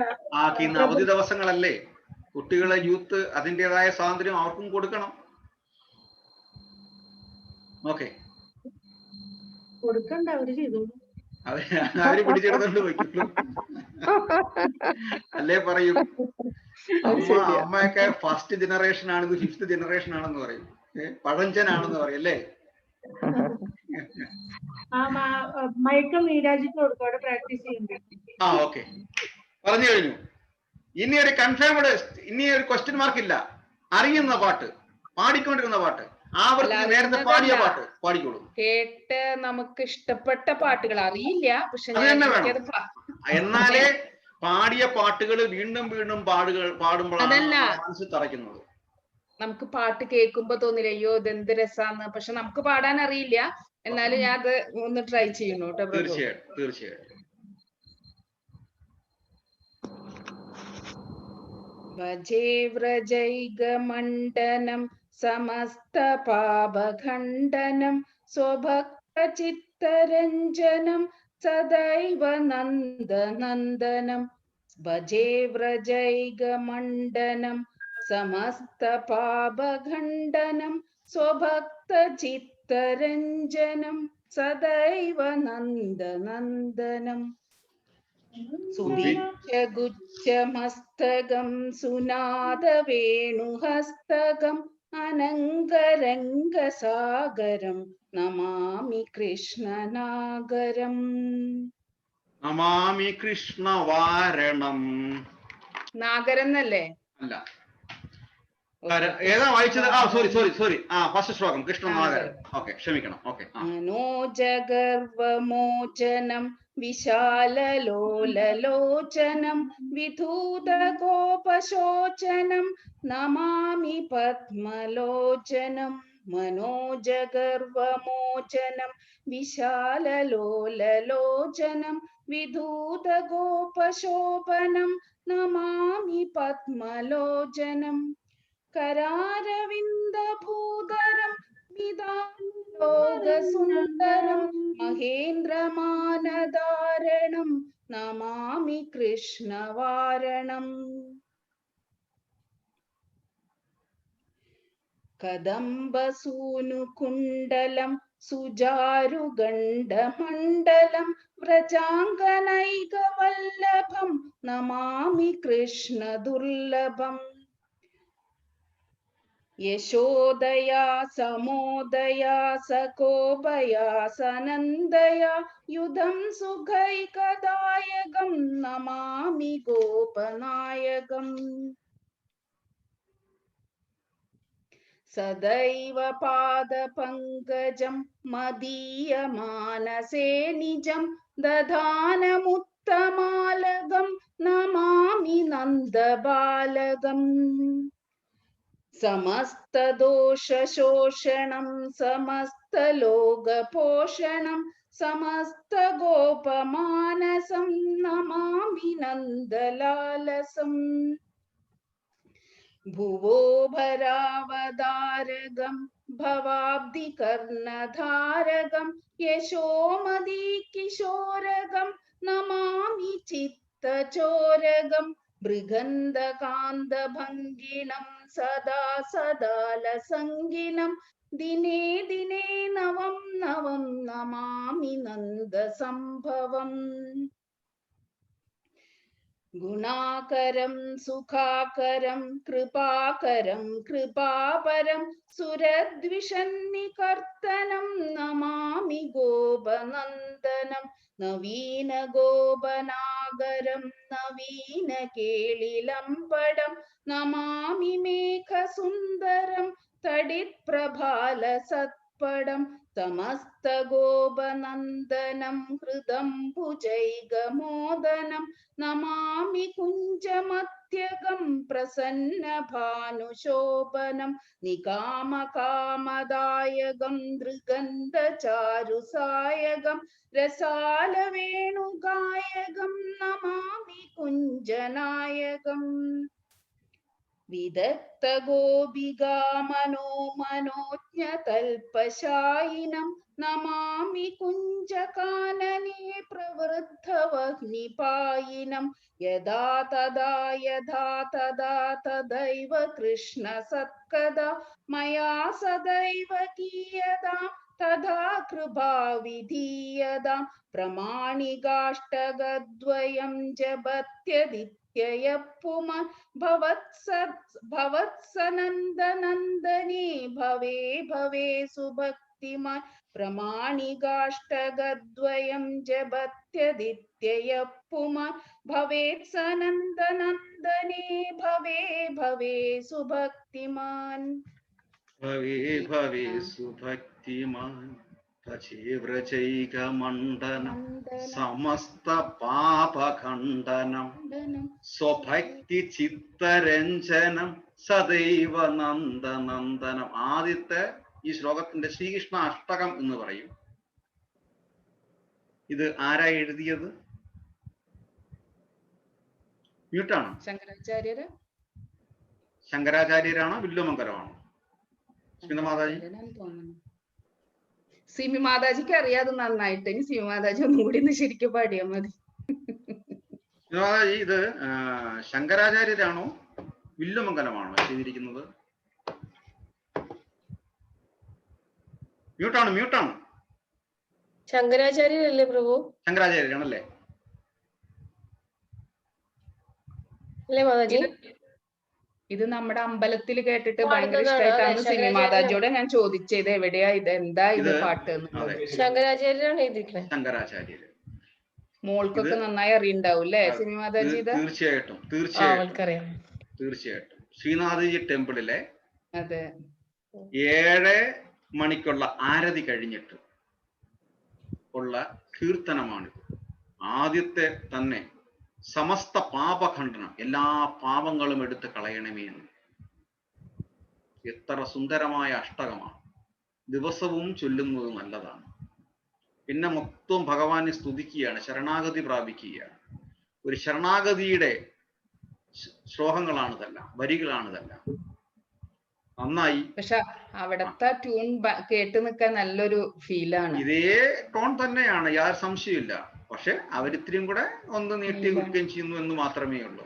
അതുകൊണ്ട് ഇതേ ടോൺ തന്നെയാണ്. എന്തോ സ്മിതമാതി എന്തോ പറയാൻ വരുന്നു? ഞാനത് ഇട്ടിട്ടുണ്ട്. അത് എന്റെ പേര് കൃഷ്ണാഷ്ടകം ആദിശങ്കരാചാര്യ. ആദിശങ്കരാചാര്യ. ചാറ്റിലിട്ടതാണ്. ഓക്കെ. അപ്പം ഇതിനകത്ത് തന്നെ നമ്മൾ മനസ്സിലാക്കേണ്ടത് ശങ്കരാചാര്യര് അദ്വൈത സിദ്ധാന്തവുമായിട്ടാണ് വന്നത് എന്നൊക്കെ പറയുന്നുണ്ട്, ഇല്ലേ? എല്ലാവരും പറയുന്നുണ്ട് അദ്വൈത സിദ്ധാന്തവുമായിട്ടാണ് വരുന്നതെന്നുള്ളത്. അല്ല, അദ്ദേഹം അദ്വൈത സിദ്ധാന്തമായിട്ടാണ് വന്നെങ്കിലും മഹാദേവരുടെ ഒരു ഇൻകാർണേഷൻ ആയിരുന്നു ശങ്കരാചാര്യര്. അദ്വൈത സിദ്ധാന്തവുമായിട്ട് വന്നെങ്കിലും ദ്വൈത സിദ്ധാന്തവുമായിട്ടാണ് തിരിച്ചു പോയത്. അതുകൊണ്ടാണ് ലാസ്റ്റിൽ പറഞ്ഞ് ഉപദേശിച്ചിട്ട് പോയത് ഭജഗോവിന്ദം ഭജഗോവിന്ദം ഭജഗോവിന്ദം മൂഢമതി. ഈ മൂഢന്മാര്, അതായത് നിങ്ങളെല്ലാം ഫൂളിഷേഴ്സ് ആണ്, മൂഢന്മാരാണ്, അറിവില്ലാത്തവരാണ്. ലാസ്റ്റിൽ ശങ്കരാചാര്യര് പറഞ്ഞ് കണ്ടുപിടിച്ചിട്ട് പോയൊരു വാക്കാണ്. ഇത്രയും നാള് പറഞ്ഞിട്ടും നിങ്ങൾക്ക് ആർക്കും ഒന്നും മനസ്സിലായില്ല. അതുകൊണ്ട് മൂഢന്മാരെ, നിങ്ങളുടെ അടുത്ത് ഞാൻ കൂടുതൽ പറയുന്നില്ല, നിങ്ങൾ ഗോവിന്ദനെ ഭജിക്കാൻ പറഞ്ഞിട്ടാണ് ശങ്കരാചാര്യ യാത്രയായത്. ആ ശങ്കരാചാര്യരാണ് ഈ അഷ്ടകം എഴുതുന്നത്. ഹരേ കൃഷ്ണ. അപ്പൊ നമുക്ക് കൗണ്ട് ഡൗൺ സ്റ്റാർട്ട് ചെയ്യാം, ഇല്ലേ? സുമമാജി നേരെ മുമ്പിലാണ് ക്ലോക്ക് വെച്ചിരിക്കുന്നത്, അല്ലേ? നോക്കും സമയമായിട്ടുണ്ടോ ഇല്ലയോ? അങ്ങനെയില്ല ഇവിടെ ഓക്കെ. തീർച്ചയായിട്ടും നമ്മൾ സമയബന്ധിതമായിട്ട് തീർക്കണം. എത്ര ഇൻട്രസ്റ്റീവ് ആണെങ്കിലും അതിന് കൃത്യമായ സമയം വേണം. അനിത മാതാജി എൻ്റെ അടുത്ത് ഒരു സംശയം പറഞ്ഞു. എനിക്ക് ഈ പ്ലാനിനോട് വരുമ്പം എനിക്ക് ആരെയും പരിചയമില്ല. സാധാരണഗതിയിൽ ശനിയാഴ്ചത്തെ ക്ലാസ്സിലാണ് പങ്കെടുക്കുന്നത്. അപ്പം അപ്പോൾ ശനിയാഴ്ച പങ്കെടുക്കാനുള്ള സൗകര്യവുമില്ല.